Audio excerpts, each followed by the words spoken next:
Assalamualaikum warahmatullahi wabarakatuh. Good morning, students. Back again with me, Mr. Andika in English class. I hope you all in a good condition today because now I'm in a good condition too. So, last week we have studied about the personal pronoun. Dan saya rasa kalian sudah paham dan juga mengerti betul apa baik itu jenis-jenis pronoun yang ada, kemudian penggunaannya seperti apa dan sebagainya. Nah, maka dari itu, pada pertemuan kali ini, mari kita lanjutkan ke pembahasan kita berikutnya. Nah, sebelum itu, apa ada yang tahu apa yang akan kita bahas selanjutnya?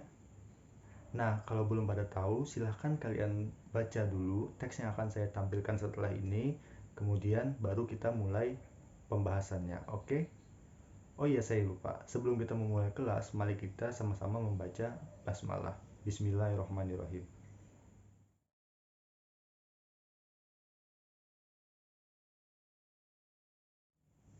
Nah, kalian sudah membaca seksama teks yang sudah saya berikan tadi kan? Nah, paling tidak kalian sudah memiliki bayangan apa materi yang akan kita pelajari hari ini. Yap, betul sekali. Hari ini kita akan belajar tentang descriptive text. Nah, teks yang kalian baca di awal video tadi itu merupakan salah satu contoh dari descriptive text yang akan kita pelajari hari ini. Teks tersebut membahas tentang Candi Borobudur atau Borobudur Temple. And for our class today, we're gonna talking about descriptive text about the place, tentang tempat. Baik, langsung saja kita masuk ke pembahasan pertama, yaitu definition dan juga social function dari descriptive text. Jadi, descriptive text adalah salah satu jenis teks dalam bahasa Inggris yang menggambarkan secara jelas ataupun rinci mengenai sifat-sifat benda, tumbuhan, hewan, ataupun benda mati. Sedangkan dalam pembahasan kita hari ini, kita akan membahas descriptive text tentang tempat. Nah, social function atau tujuan dari descriptive text itu sendiri tentu saja untuk memberikan informasi secara rinci ataupun jelas kepada pembacanya mengenai objek yang dibahas dalam descriptive text tersebut. Seperti pada contoh yang kalian lihat di awal tadi, itu merupakan descriptive text mengenai sebuah bangunan, yaitu yang kita tahu Candi Borobudur. Kemudian untuk penulisannya sendiri, descriptive text tentu saja mempunyai ciri-ciri khusus, yaitu yang pertama menggunakan simple present tense. Kenapa menggunakan simple present tense? Karena dalam descriptive text kita menjelaskan fakta-fakta dari objek tersebut. Misalkan kalian ingin mendeskripsikan kamar kalian, maka kalian menggunakan kalimat simple present tense yang berupa fakta.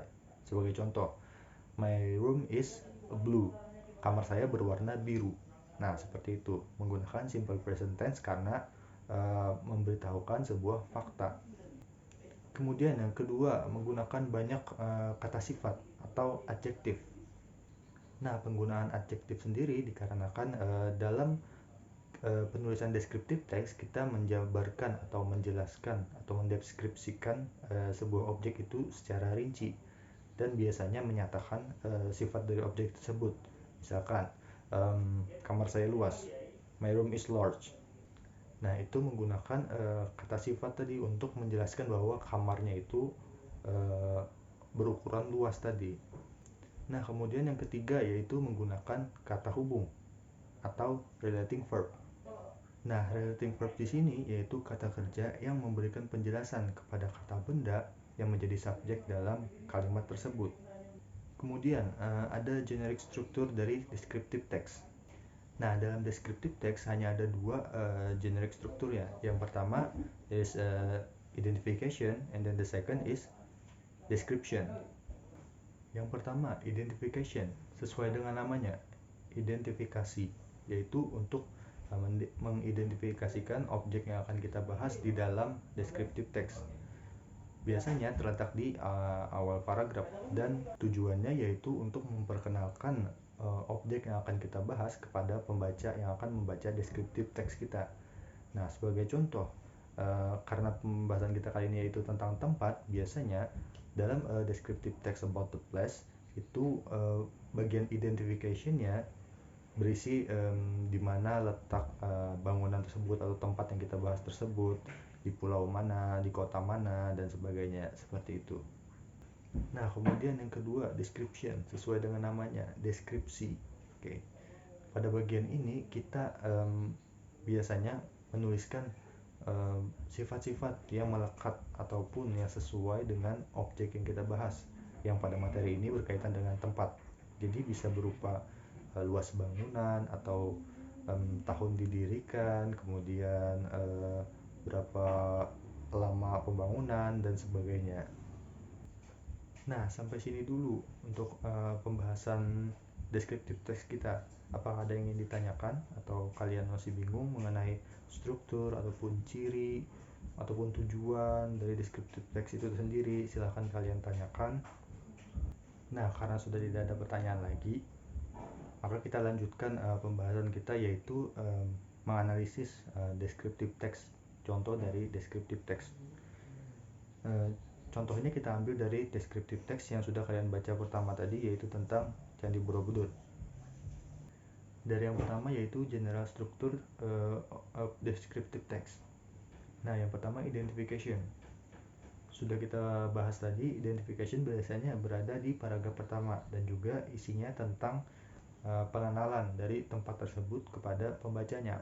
Nah, dari contoh teks tersebut bisa kita lihat yaitu pada bagian identification-nya paragraf pertama dijelaskan atau diberitahukan bahwa candi tersebut dibangun pada tahun berapa, kemudian berlokasi di mana dan sebagainya. Itu merupakan bagian dari identification atau pengenalan kepada pembacanya. Kemudian struktur yang kedua yaitu description. Nah, dimulai dari paragraf kedua sampai paragraf ketiga, mulai dari kata Borobudur is well known all over the world sampai bla bla bla treasure for Indonesian people. Itu merupakan bagian description karena di dalamnya memuat penjelasan secara rinci dari Candi Borobudur tersebut, mulai dari tingginya, kemudian berapa banyak candi yang terdapat dan sebagainya. Nah, kemudian untuk language feature atau ciri kebahasaannya tadi, seperti yang kita lihat menggunakan adjektif. Nah, dalam contoh teks tersebut bisa kita lihat banyak adjektif yang digunakan. Salah satunya yaitu kita ambil kata valuable. Nah, di situ menjelaskan dari si Candi Borobudur itu tersendiri. Kemudian menggunakan simple present tense. Nah, karena menyatakan fakta tadi mengenai Candi Borobudur, maka di dalamnya terdapat banyak sekali penggunaan simple present tense. Beberapa contoh penggunaannya yaitu dalam kalimat Borobudur is well known. Kemudian yang kedua ada the temple is constructed. Nah, dua itu menggunakan simple present tense. Nah, jadi itu tadi mengenai pembahasan dari descriptive text kita, baik itu dari pengertian, definition, kemudian social function, tujuan, generic structure, kemudian juga language feature, dan juga kita sudah menganalisis bersama-sama mengenai contoh dari descriptive text yang sudah kalian baca tadi. Nah, saya rasa materi kali ini terbilang sangat gampang karena pada dasarnya kalian sudah sering membaca mengenai descriptive text, baik itu dari internet ataupun di buku dan sebagainya. Nah, untuk mengukur pemahaman kalian mengenai descriptive text yang sudah kita bahas tadi, silahkan kalian jawab soal yang saya berikan. Nanti akan saya berikan linknya melalui Google Form. Silahkan kalian buka di e-learning kita.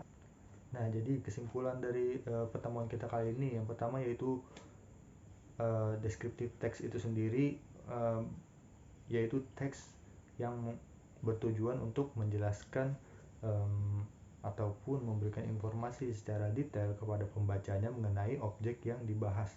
Nah, untuk strukturnya sendiri terdapat dua. Yang pertama yaitu identifikasi dan juga deskripsi, yang dimana identifikasi berisi tentang pengenalan objek tersebut kepada pembaca, kemudian deskripsi berisi tentang sifat-sifat ataupun fakta-fakta tentang objek yang kita bahas tersebut. Nah, untuk ciri kebahasaannya menggunakan adjektif, kemudian yang kedua menggunakan simple present tense, kemudian menggunakan relating verb tadi. Nah, saya rasa itu dulu untuk pertemuan kita kali ini. Silahkan kalian kerjakan tugas yang sudah saya berikan, kemudian silahkan kalian latih lagi kemampuan bahasa Inggris kalian di rumah, dan juga ingat jangan keluar rumah kalau tidak diperlukan. Tetap patuhi protokol kesehatan 3M, memakai masker, mencuci tangan, dan juga menjaga jarak. Dan akhir kata saya mohon maaf jika ada salah ucap ataupun perbuatan selama saya mengajar. Saya tutup kelas kali ini dengan membaca hamdalah bersama-sama. Alhamdulillahirobbilalamin. Atas perhatiannya saya ucapkan terima kasih. Wassalamualaikum warahmatullahi wabarakatuh.